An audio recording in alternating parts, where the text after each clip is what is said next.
అందరికీ ఈ వీడియోలో చూపిస్తున్న క్లాత్ అయితే చాలా బాగుంది. నెట్టెడ్ వచ్చి చూస్తున్నారు కదా డిజైన్ ఎంత బాగుందో. లైట్ బ్లూ కలర్లో ఉందన్నమాట. డిజైన్ చాలా బాగుంది. ఇది నైట్ ఫంక్షన్స్ అప్పుడైతే చాలా లుక్ వస్తుంది. చాలా గ్రాండ్గా అనిపిస్తుంది ఈ క్లాత్. ఇది 2 మీటర్స్ ఉందన్నమాట. అంటే చిన్న పాపకే డ్రెస్ స్టిచ్చింగ్ చేయాలని ఇచ్చిరనమాట. కలర్ అయితే చాలా బాగుంది. చిన్న పిల్లలకి ఇబ్బందిగా ఉంటుందని అనుకోవచ్చు, కానీ ఫ్యాబ్రిక్ మాత్రం చాలా సాఫ్ట్గా ఉందన్నమాట.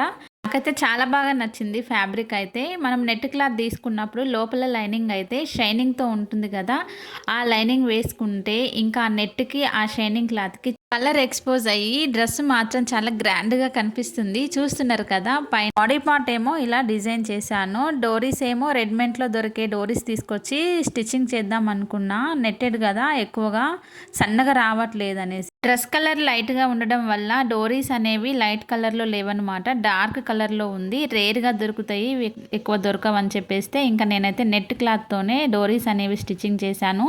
హ్యాండ్స్ ఇలా పెట్టేశాను. ఇంకా పీకో అయితే చేయలేదు. పీకో మిషన్ నా దగ్గర లేదనమాట, బయట ఇవ్వాలనేసి. డ్రెస్ అయితే టోటల్గా ఇలా స్టిచ్చింగ్ చేశాను. అది కూడా 3 ఇయర్స్ బేబీకి అనమాట. ఓకేనా మరి, బాయ్.